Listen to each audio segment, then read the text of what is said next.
नमस्कार, स्वागत है साहित्यिक झरोखा चैनल पर। आज हम करेंगे कुंवर नारायण की कविता चक्रव्यूह।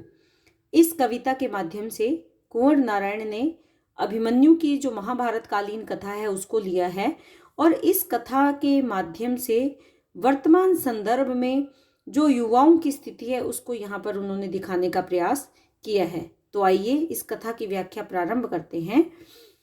कवि कहते हैं कि युद्ध की प्रतिध्वनि जगाकर, युद्ध की प्रतिध्वनि, प्रतिध्वनि अर्थात वो ध्वनि जो लगातार निरंतर गूंजती रहती है। एक युद्ध की तलवारों की खनखनाहट केवल कुछ समय के लिए नहीं होती, बल्कि वो युगों युगों तक वो ध्वनि उत्पन्न होती रही है। उसे उत्पन्न करके जो हजारों बार दोहराई गई और हमारे इस संसार में हजारों बार इस प्रतिध्वनि को उत्पन्न किया गया। हजारों बार अनेक युद्ध हमारे संसार में हुए हैं और उन्हीं युद्धों को आधार बनाकर रक्त की बिरुदावली कुछ और रंगकर, उसी रक्त की, कौन सा रक्त जो इन युद्धों में बहा था, उन्हीं वीरों के रक्त के वीरता की बिरुदावली यानी वीरता का गान कुछ और रंग कर, कुछ और रक्त रंजित करके किसने सुनाया? लोरियों के संग जो गाई गई। आने वाली नई पीढ़ी को माताओं ने इन युद्धों के वीरों की जो बिरुदावली थी या वीरता की गाथा थी, उसे लोरियों के माध्यम से नई पीढ़ी को सुनाया गया। लोरियों के संग यानी लोरियों के साथ गाई गई। क्या गाई गई?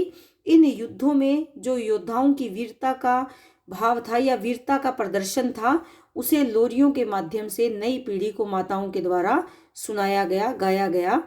उसी इतिहास की स्मृति और उसी हमारे वीरता पूर्ण इतिहास की याद उसी संसार में लौटे हुए, और उसी संसार जो वीरता से परिपूर्ण संसार था, लेकिन अब उसी संसार में वापस लौट आए हो। ओ योद्धा, तुम कौन हो? प्रश्न करते हैं कवि योद्धा से, जो कवि के सामने है उससे पूछते हैं कि तुम कौन हो। तो यहाँ पर सर्वप्रथम तो ये बताने का प्रयास किया है कि हमारे भारतीय इतिहास में अनेक युद्ध हुए हैं और उन युद्धों में जो वीर पुरुष वीरता का प्रदर्शन जिन्होंने किया है, उनकी रक्त रंजित वीरता की गाथाएं अनेक माएँ अपने लोरियों के साथ अपनी नई संतानों को सुनाती हैं।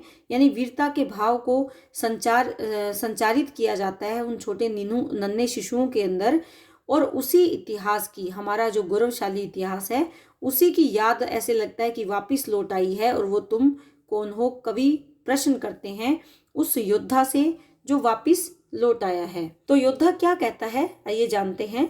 मैं यानी जो योद्धा है वो बोल रहा है कि नवागत, नवागत यानी नया आया हुआ, नव यानी नया, आगत यानी आया हुआ, वह अजित, अजित जिसको जीता ना जा सके, जिसने हार प्राप्त ना की हो, जिसने विजय प्राप्त की हो, मैं वो अजित जिसे जीता नहीं गया अभिमन्यु हूँ। कि मुझे जीता नहीं गया किसी के द्वारा, मैं अजित हूँ, क्योंकि अभिमन्यु ने महाभारत के युद्ध में जो प्रदर्शन किया था वो उसे एक वीर योद्धा बनाता है, एक हारा हुआ योद्धा नहीं बनाता। माना कि उसने वीरगति प्राप्त कर ली थी, लेकिन बहुत से लोगों ने मिलकर उसे मार डाला था। एक छोटे बालक को इस प्रकार मारना, ये उस बालक की विजय थी, उस योद्धा वीर बालक की विजय थी, ना कि शत्रु सेना की। तो इसीलिए वो कहते हैं कि मैं जिसे जीता नहीं गया वो अभिमन्यु हूँ। प्रारब्ध जिसका गर्भ ही से हो चुका निश्चित, और मेरा प्रारब्ध यानी मेरा भाग्य गर्भ में ही निश्चित हो गया था, तय हो गया था। क्यों? क्योंकि मुझे मेरी माता के द्वारा केवल चक्रव्यूह में प्रवेश करने की कथा ही सुनाई गई थी, बाकी कथा मैं नहीं सुन पाया था। और ये मेरे भाग्य का खेल था, क्योंकि मेरी किस्मत में यही लिखा था कि चक्रव्यूह में मुझे प्रवेश करना है, लेकिन बाहर निकलने का रास्ता मुझे नहीं दिखाया गया था। परिचित जिंदगी के व्यू में फेंका हुआ उन्माद, उन्माद होता है पागलपन, पागलपन कि मैं परिचित, जो जानी पहचानी जिंदगी है, उसके चक्र में मुझे उलझा दिया गया, फेंक दिया गया, ऐसा पागलपन हूँ। बांधी पंक्तियों को तोड़ क्रमशः लक्ष्य तक बढ़ता हुआ जयनाद, और चक्रव्यूह की बंधी हुई जो पंक्तियां हैं उनको क्रमशः क्रमानुसार तोड़ते हुए अपने लक्ष्य की प्राप्ति के लिए आगे बढ़ता हुआ हूँ। जय घोष हूँ, जय नाद हूँ, यानी जयकार हूँ। मेरे हाथ में क्या है? टूटा हुआ पहिया, और हथियार के रूप में मेरे पास क्या है? केवल एक टूटा हुआ पहिया है जो मेरे पास हथियार के रूप में मेरी सहायता कर रहा है। उस समय के वातावरण के बारे में योद्धा बताता है कि उस समय हालात कैसे थे जब वो युद्ध भूमि में युद्ध कर रहे थे।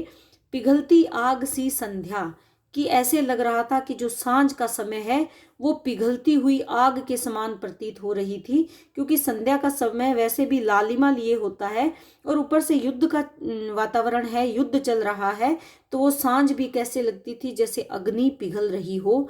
बदन पर एक फूटा कवच और मेरे शरीर पर एक टूटा फूटा क्षत विक्षत कवच था। बदन यानी शरीर पर, बदन अर्थात शरीर पर एक टूटा फूटा कवच था और सारी देह अर्थात शरीर या तन कैसा था, क्षत विक्षत, और मेरा सारा शरीर घायल हो गया था या घायल था। धरती खून में जो सनी लथपथ लाश, और उस समय धरती कैसे थी, ऐसे दिखाई दे रही थी जैसे खून में सनी हुई लथपथ लाश होती है, खून से भरी हुई जैसे मृत देह लाश होती है, ऐसा धरती का दृश्य था। धरती ऐसे प्रतीत हो रही थी जैसे कि कोई खून में लथपथ लाश पड़ी हो।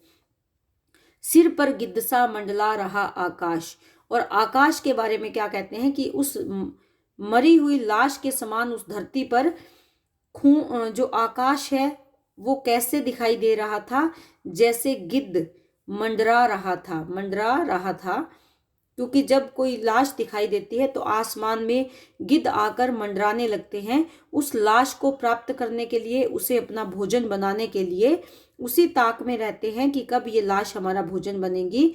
तो उस समय युद्ध का वातावरण इतना भयंकर था कि धरती एक खून से सनी हुई लाश प्रतीत होती थी और जो आसमान है वो गिद्ध के समान मंडराता हुआ प्रतीत हो रहा था, जो इस ताक में था कि वो उस धरती रूपी लाश को निगल लेगा, उसे खा जाएगा, उसे अपना भोजन बना लेगा।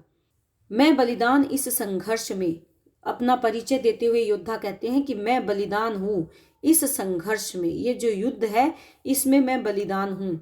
कटु व्यंग्य हूँ उस तर्क पर, और मैं उस विचार पर एक कठोर व्यंग्य हूँ, मजाक हूँ उस विचार पर, जो विचार किया गया, युद्ध का विचार किया गया और उस युद्ध भूमि में भी मुझे भेजा गया, उस विचार पर मैं एक कठोर प्रहार हूँ जो जिंदगी के नाम पर हारा गया, जिसे जीवन का नाम दिया गया लेकिन जिसे हार दिया गया, जिसे पराजित कर दिया गया जीवन के नाम पर, वो मैं वीर बालक हूँ।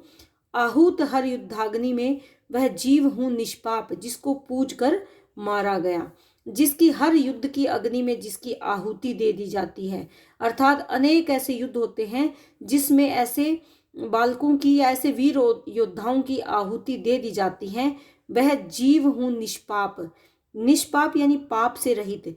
मैंने कोई पाप नहीं किया अपने जीवन में जिसके लिए मुझे इस युद्ध में जाना पड़े या युद्ध की अग्नि में मुझे मेरी आहुति दे दी जाए, लेकिन फिर भी मैं वो जीव हूँ जो निष्पाप हूँ, जिसने कोई पाप नहीं किया और जिसे पूज कर मार दिया गया, जिसे पहले पूजा गया और फिर उसका अंत कर दिया गया। मैं वह शीश जिसका रक्त सदियों तक बहा, और मैं वो सिर हूँ जिसका रक्त सदियों तक बहता रहा, केवल एक बार नहीं अनेक बार ऐसा हुआ।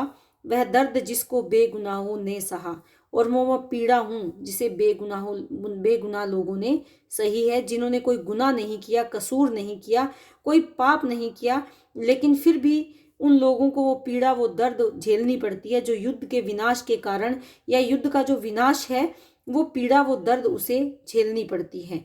मैं वही व्यक्ति हूँ जो निष्पाप हूँ, लेकिन फिर भी मुझे इस युद्ध में आहुति बना दिया गया या मुझे इस युद्ध की अग्नि में आहूत कर दिया गया।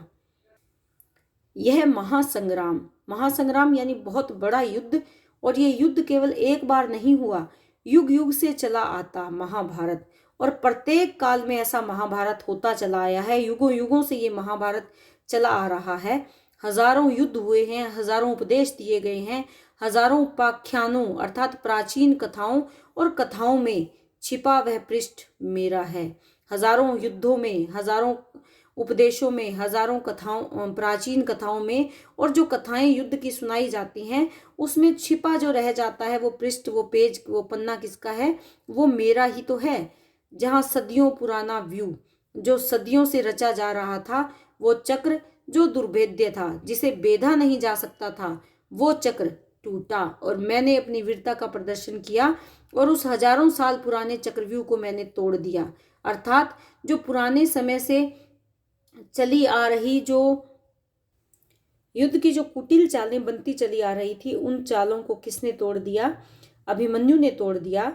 और उस युद्ध भूमि में अभिमन्यु कोई भयों के आतंक से छूटा कि अभिमन्यु उस युद्ध में अनेक जो भय उसके मन में, जो डर उसके मन में थे, उस भय से, उस भय के आतंक से उसने मुक्ति प्राप्त कर ली, छूटा अर्थात मुक्ति प्राप्त कर ली, क्योंकि उस युद्ध भूमि में उसने सच्चाई को जान लिया था।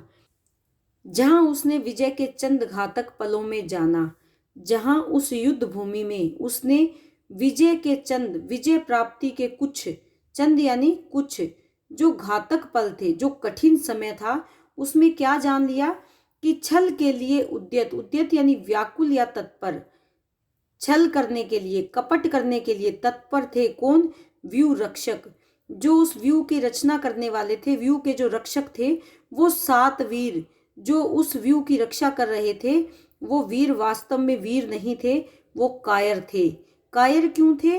क्योंकि ये सब अभिमन्यु के बड़े थे, उसी के परिवार के थे, लेकिन निहत्थे अभिमन्यु पर भी वार करने से उन्होंने संकोच नहीं किया। तो अभिमन्यु ने ये जान लिया था कि ये युद्ध वीरता को ध्यान में रखकर नहीं किया जा रहा, युद्ध के नियमों को ध्यान में रखकर नहीं किया जा रहा, बल्कि ये सब तो छल करने के लिए तत्पर हैं। छल के माध्यम से इस युद्ध को विजय प्राप्त करने में या इस युद्ध को जीतने के लिए तत्पर हैं, और इसी कारण वो वास्तव में वीर नहीं बल्कि कायर हैं। क्योंकि एक बालक के सामने युद्ध करते हुए, उसके हथियार रहित होते हुए भी उस पर वार करना कायरता का प्रतीक है। जिन्होंने अपना पक्ष सत्य से ज्यादा बड़ा माना, किन्होंने जो कौरव सेना के लोग थे, कौरव सेना के जो वीर पुरुष थे, जो 7 योद्धा थे, उन्होंने अपना पक्ष यानी विजय प्राप्ति ही सत्य से बड़ा माना। उनका मुख्य उद्देश्य क्या था? विजय था, सत्य नहीं। अर्थात सत्य को आधार बनाकर ये कहा गया कि युद्ध सच्चाई के लिए या सत्य के लिए लड़ा जा रहा है, लेकिन उनका उद्देश्य सत्य की विजय नहीं, अपितु अपनी विजय थी, स्वयं की विजय थी, और उसी को उन्होंने अपना लक्ष्य मान लिया था। जहां तक पहुंच उसने मृत्यु के निष्पक्ष, जहां तक पहुंचकर किसने? अभिमन्यु ने मृत्यु के निष्पक्ष, मृत्यु से अलग रहकर, अर्थात इस स्थान तक पहुंचकर उसने समयातीत घेरे में, समय के अतीत के घेरे में, यानी समय के अतीत, बीते हुए समय के अतीत में के घेरे में घिरे अस्तित्व का हर पक्ष उसने पहचान लिया था। बीते हुए समय से लेकर अपने अस्तित्व तक के प्रत्येक पक्ष को उसने पहचान लिया था। उसने ये जान लिया था कि उसकी मृत्यु तो निश्चित है, लेकिन ये युद्ध भी सत्य को ध्यान में रखकर नहीं लड़ा जा रहा। जो वीर योद्धा उसके सामने वीर बनने का प्रयास कर रहे हैं, वो वीर नहीं बल्कि वास्तव में कायर हैं, और वो उसके जो आदरणीय महापुरुष थे उसके सामने, वो ही अगर इस तरह का छल कपट करेंगे तो युद्ध में इसी प्रकार का माहौल बनेगा, या इसी प्रकार का वातावरण होगा, या इसी प्रकार छल कपट के साथ ही ये युद्ध जीता जाएगा। तो यहाँ पर कवि ये बताना चाहते हैं कि वर्तमान समय में भी तो यही सब है हमारे समाज में। चाहे किसी भी जगह अगर हम देखें तो वहाँ पर छल कपट, कायरता, भ्रष्टाचार, यही सब तो है जिसका सामना प्रत्येक बार किसी न किसी अभिमन्यु को करना पड़ता है। तो ये हमारी कविता थी चक्रव्यूह। इसके माध्यम से वीर अभिमन्यु को यहाँ पर नायक के रूप में स्थापित किया गया है, और उसी के माध्यम से उसके जो विचार हैं उनको बताया गया है कि किस प्रकार उसे उस युद्ध में आहुति देनी पड़ी, किस प्रकार उसका बलिदान कर दिया गया, और कैसे जिनको वो वीर पुरुष, जिनको वो आदरणीय मानता था, उन्होंने कायरता का परिचय देते हुए उसका वध कर दिया। उम्मीद करती हूँ कविता आप बहुत अच्छे से समझ पाए हो। इसके साथ साथ अगर कविताएं आपको पसंद आ रही है तो लाइक, शेयर और सब्सक्राइब ज़रूर करें। बहुत बहुत धन्यवाद।